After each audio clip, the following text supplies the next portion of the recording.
Hello সবাইকে। আজ হচ্ছে শনিবারের দুপুরবেলা। তো শনিবারের দুপুরবেলা আমার বরমশাই কী কী রান্না করেছে দেখে নাও। যেখানে রয়েছে ভাত, এটাই রয়েছে লাউ দিয়ে গাজর দিয়ে ভেজ ডাল, লাউ না সরি পেঁপে দিয়ে আর গাজর দিয়ে ভেজ ডাল, আমি লাউ বলে ফেলেছি। আর এখানে রয়েছে পুঁই শাক, যা যা সবজি দিয়ে করা হয় পুঁই শাক নিরামিষ সেটা। আর এখানে হচ্ছে আলু ভাজা আর কুমড়ো ভাজা। আর এখানে রয়েছে শসা কেটে আনলাম। হ্যালো সবাইকে, আমি আবার চলে এসেছি একটা নতুন ভিডিও নিয়ে। তো আজকের ভিডিওটা হচ্ছে শনিবারের। তো শনিবার রবিবারের ভিডিওটা স্টার্ট করছি। ডাল ভাত শাক রান্না করেছে সেগুলো তোমাদের খাওয়া হয়ে করলাম। আর যেগুলো ছুটির দিন থাকে সেই দিনগুলোতে বরই রান্না করতে পছন্দ করে, যেহেতু একটু রান্না করতে ভালোবাসে। আর আমার হাতের চেয়ে ওর হাতের রান্নাটা একটু বেশি টেস্টি হয়, তাই ওই করে নেয়। আর সব থেকে বড় কথা, ও না খুব তাড়াতাড়ি রান্নাও করে, আমি অত তাড়াতাড়ি রান্নাটা করতেও পারি না। আর অফিস যেদিন ওর থাকে সেদিনের রান্নাগুলো কিন্তু আমিই করি। হ্যাঁ, হয়তো একটু মাঝের মধ্যে রুটিটা বানিয়ে দিল, আটা মাখা থাকলো, এইটুকুই ব্যাস। আর যদি কিছু রান্না করতে ওর মন চায় তখন সেই দিনটা করে। এইবার দেখো আমরা খাওয়া দাওয়া করে নিয়ে রেডি হয়ে নিয়েছি। আর রেডি হয়ে যাওয়ার সময় গুজিকে একটুখানি আদর করে বলে রেখে যাচ্ছি যে তুমি চুপটি করে ভালো করে শুয়ে ঘুমিয়ে কাটাবে, তোমার জন্য একটা কেলু আনবো। তো দেখো আমরা এখানে দুজনে মিলে আমাদের বাহন নিয়ে বেরিয়ে পড়েছি। আর কোথায় যাচ্ছি সেটা তো ক্যাপশন পড়ে বুঝেই গেছো। তো তাও একবার বলে দিই যে আমরা প্ল্যানেট যাচ্ছি। কারণটা হচ্ছে কি, আমার বরের ব্যাগ কিনতে হবে, তার জন্যই মেন যাওয়া। আর জানো আমার বর কি করেছে, তো তোমাদেরকে বলি, মানে যেতে যেতে গল্পটা করি। এই যে দেখো আমরা এখানে গিরিশ পার্কে এসে দাঁড়িয়ে আছি। আমার বর আগের দিন অফিস গেছিলো, মানে শুক্রবার অফিস গেছিলো, আর ও ফেরার সময় ব্যাগ নিতেই ভুলে গেছে। মানে এরকমও হতে পারে, অফিস থেকে চলে এসছে, হাফ রাস্তায় এসে ওর মনে পড়েছে যে আমি তো ব্যাগটাই নিইনি। তো তখন ওর অফিসের এক দিদিকে ফোন করে বলে দিয়েছিল সে ওর ব্যাগটা নিয়ে তার বাড়িতে রেখে দেয়। আর আমরা গেছিলাম তখন আর কি ব্যাগটা নিয়ে তারপরে এসছি প্ল্যানেটে। তো আমি আমার বরকে বলছিলাম তুমি কীরকম ভুলাক্কার যে ব্যাগটা অফিসে ফেলে রেখে চলে এসছো, হাফ রাস্তায় এসে মনে পড়েছে। মানে এতটা ভুলো মন কারোর হতে পারে, আমার জানা ছিল না। তো যাই হোক, আমার বরের ভীষণ ভুলো মন, তো এখনও আবার প্রমাণ হলো। তো দেখো আমরা চলে এসেছি সিলেদার্সে। তো এখানে প্রথমেই এসে আমি একটু এই জুতোগুলো দেখছিলাম, কিন্তু জানো এই জুতোগুলোকে কি বলে আমি নামটা এখন ভুলে যাচ্ছি। তো এইগুলো দেখলাম আমার পায়ের সাইজের নেই, তো 5 নাম্বার থেকে শুরু, তো আমার তো লাগে 3 নাম্বার। তো 3 নাম্বার এইগুলোর সাইজ হয় না, তো আমি নিতে পারলাম না বলে মনটা খুব খারাপ লাগলো। তো যাই হোক, যে কাজটার জন্য এসে সেই কাজটা করা যাক। তো এখানে আমরা চলেছি ব্যাগ দেখতে। আমার বর ঘুরে একটাও ব্যাগ পছন্দ করতে পারলো না। মানে হচ্ছে কি, ওর সিলেদার্সের ব্যাগ বা জুতো কোনোটাই পছন্দ না। আমার পাল্লায় পরে একবার জুতো কিনেছিল, কিন্তু তারপরে আর কেনে না।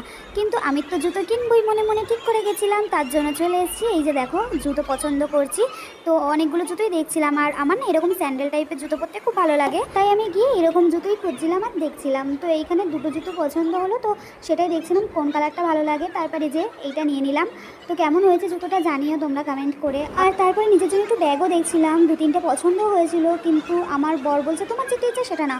আমি না ওরকমভাবে বললে আমি খুব কনফিউজ হয়ে যাই, তার জন্য আমার আর ব্যাগ নেওয়া হয়নি। তো নিজের জন্য শুধু জুতো কিনে নিয়ে সিলেদার্স থেকে বেরিয়ে গেলাম। আর সিলেদার্স থেকে বেরোতেই না এই জুতোগুলো দেখতে পারলাম। তো এইগুলো তো আমার অনেক দিন ধরেই নেওয়ার শখ ছিল, কিন্তু আমার পায়ের সাইজের হচ্ছিল না বলে আমি নিতে পারছিলাম না। তো এখান থেকে 1-2টো জুতো পরে দেখলাম যে একটু বড় বড় হচ্ছে, কিন্তু অসুবিধা খুব একটা হচ্ছে না, তাই একটা জুতো নিয়ে নিলাম। মানে এই যে পিঙ্ক কালারের এই জুতোটা নিয়েই নিয়েছি। নেওয়ার পরে চলে এসেছি বরের ব্যাগ নিতে। সিলেদার্সের পাশের উল্টো দিকের গলিতেই যেহেতু আমেরিকান টুরিস্টারের ওই ব্যাগ শপটা ছিল, তো সেখানে চলে গেলাম। তো সেখানে গিয়ে আমার বর দুটো ব্যাগ পছন্দ করলো। আর দুটো ব্যাগের মধ্যে কোন ব্যাগে ল্যাপটপ সেট হবে আর কোন ব্যাগটা নিয়ে ওকে ভালো লাগছে তাই বলছিল আমাকে একটু ভিডিও করে দেখাও। তো তাই ভিডিওটা করে নিলাম। আর দেখো আমার বর এই ব্যাগটা নিয়েছে। এই ব্যাগের আমি নাম জানি না, আমি ওকে জোর করে বললাম যে তুমি আর দোকানের ব্যাগ নেবে না, তুমি এই সাইডে যে ব্যাগগুলো নেয় সেগুলো নেবে এবার।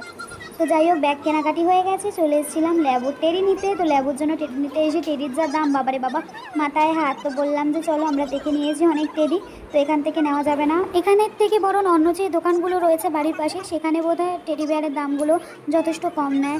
এখানে বলে তো কোয়ালিটি অনেক ভালো, জানি না বুঝি না, দরকার নেই। আমার ছেলে তো খেলবে কামড়াবে, ওর অত ভালো কোয়ালিটির পুতুল দিয়ে বা টেডি দিয়ে লাভও নেই। তো যাই হোক, দেখো আমরা হাঁটতে চলে এসেছি ওই নিম্বু পানি খেতে। আর সত্যি বলতে প্ল্যানেট আসবো আর নিম্বু পানি খাবো না সেটা কি করে হয়। আমি আগাগোড়াই যখনই আসি প্ল্যানেটে নিম্বু পানি খাই, খুব ভালো লাগে। আর যাই হোক, নিম্বু পানিটা খেয়ে গলা ঠান্ডা করে নিয়ে চলে এসেছি গুজির জন্য কিছু খেলনা নিতে। তো এখানে খেলনা দেখতে গিয়ে দেখলাম এই যে খেলনাটা আছে, এটা ওই কথা বলে আর কি।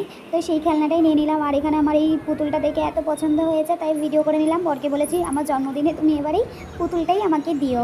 তো তারপরে দেখো আমরা স্প্ল্যানেড থেকে বেরিয়ে পড়েছি। বেরিয়ে কিছুটা রাস্তা আসতে ফুচকার দোকান দেখে একটু ফুচকা খেতে ইচ্ছা হলো বলে ফুচকা খেয়ে নিয়ে অনেকটা পথ চলে এলাম। আর এখন এসেছি হচ্ছে আমি যেখানে আগে থাকতাম, মানে আমরা যেখানে আগে থাকতাম, তো সেখানেই চলে এসেছি। কারণ হচ্ছে গুজির খাবার নিতে হবে।